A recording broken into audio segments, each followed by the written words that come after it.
guys and ladies. Perkenalkan, kami dari SMA Strada Santo Thomas Aquino, lebih tepatnya kelas 11 MIA 1. Ya, di sini kami terdiri dari Kevin Julian, Nathan Suryanto, Arya Dwinatapura, dan Wina Chandra. Nah, kami akan melakukan suatu percobaan kimia tentang laju reaksi. Tujuan kita dalam percobaan ini yaitu yang pertama, mengamati pengaruh luas permukaan terhadap laju reaksi. Yang kedua, mengamati pengaruh suhu terhadap laju reaksi. Adapun beberapa alat dan bahan yang harus kita butuhkan dalam percobaan ini. Dalam percobaan mengenai luas permukaan, ada 2 tablet effervescent, 2 balon, air 80 ml, 2 buah Erlenmeyer, 1 mortal lalu, dan 1 batang pengaduk, handphone yaitu pada stopwatch-nya, dan cutter. Kemudian pada percobaan 2 atau pada mengamati pengaruh suhu terhadap laju reaksi, ada 1 tablet effervescent, air es 100 ml, air panas 100 ml, penangas atau kaki 3 beserta kompornya, termometer, dan 2 Erlenmeyer. Korek api, handphone yaitu pada stopwatch-nya, dan cutter. Langkah kerja percobaan luas permukaan. Yang pertama, siapkan alat dan bahan yang diperlukan. Bukalah sebungkus tablet effervescent, lalu masukkan ke dalam mortal alu, lalu tumbuk hingga halus. Dengan bantuan pengaduk, masukkan effervescent ke dalam balon. Yang kedua, bukalah sebungkus effervescent. Nah, kemudian dengan menggunakan cutter, potonglah menjadi 2 potongan, lalu masukkan ke dalam balon yang sudah disediakan. Yang ketiga, isi 12 Erlenmeyer sebanyak 80 ml dengan volume yang sama. Ambil kedua balon yang berisi effervescent, kemudian tarik mulut balonnya dan rekatkan pada mulut Erlenmeyer sehingga Erlenmeyer tertutup oleh balon tersebut. Tarik balon ke atas sehingga effervescent yang terdapat dalam balon tersebut dapat masuk ke dalam air. Secara bersamaan, tekan stopwatch yang terdapat pada HP untuk mengukur waktunya. Yang kelima, amati waktu, laju reaksi, dan apakah ada perubahan suhu dan juga perbedaan dengan yang tablet maupun yang bluetooth. Nah, kemudian percobaan suhu.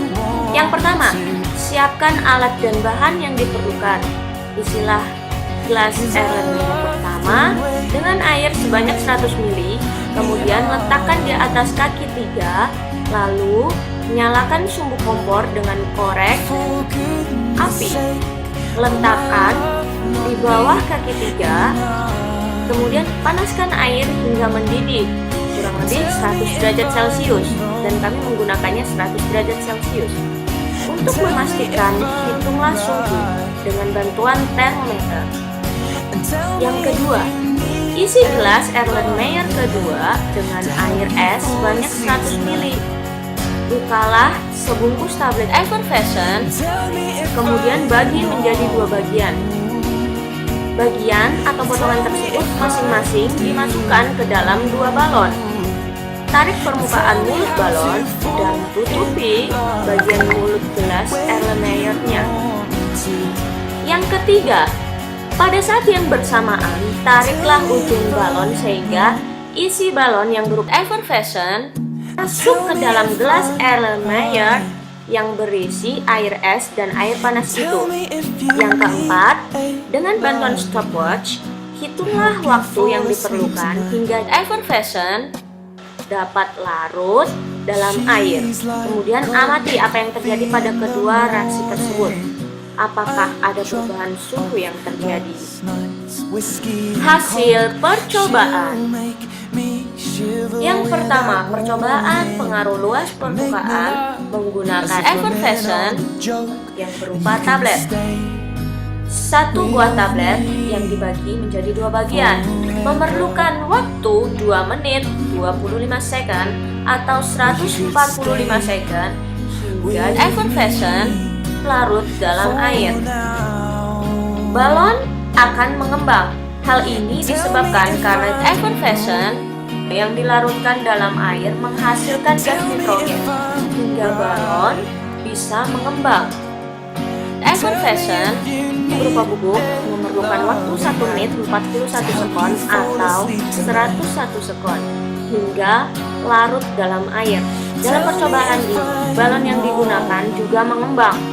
Hal ini juga disebabkan karena larutan gas pool dengan air menghasilkan gas nitrogen, tetapi ukuran mengembangnya lebih kecil dibandingkan dengan yang berupa tablet.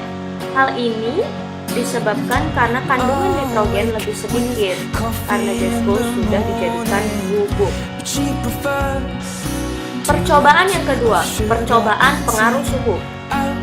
Air panas kurang lebih 100 derajat Celcius memerlukan waktu 42 sekon untuk larut seluruhnya di dalam air.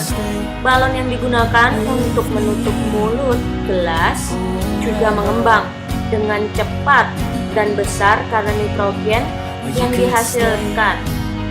Kemudian air dingin kurang lebih 0 derajat Celcius memerlukan waktu yang lebih lama agar larut seluruhnya di dalam air, yaitu selama 3 menit 9 second atau 189 second. Balon yang digunakan untuk menutup mulut botol hanya mengembang sedikit. Hal ini disebabkan karena suhu air rendah. Nitrogen yang dihasilkan juga sedikit. Nah, dari percobaan ini dapat kita simpulkan. Dari percobaan yang pertama, percobaan pengaruh luas permukaan. Semakin besar luas permukaan suatu zat atau benda, maka laju reaksi tersebut akan semakin cepat. Dan sebaliknya, semakin kecil luas permukaannya, maka laju reaksi semakin lambat. Karena effervescent yang berupa bubuk memiliki luas permukaan yang lebih besar. Oleh sebab itu, laju reaksinya semakin cepat dibandingkan yang dipotong setengah. Jadi, luas permukaan mempengaruhi laju reaksi. Percobaan yang kedua, percobaan pengaruh suhu. Kesimpulannya adalah semakin tinggi suhunya, maka laju reaksi akan semakin cepat. Sedangkan semakin rendah suhunya, maka laju reaksi akan semakin lambat. Oleh sebab itu, effervescent yang ada di air panas lebih cepat daripada yang ada di air dingin. Balon yang menutupi mulut gelas mengembang besar. Hal ini selain disebabkan karena nitrogen yang dihasilkan effervescent, juga karena panas atau suhu airnya. Hal ini seperti teori balon udara. Demikianlah sekilas percobaan dari kelompok kami. Selamat mencoba, dadah! Tell me if you need a loving hand to help you fall asleep tonight.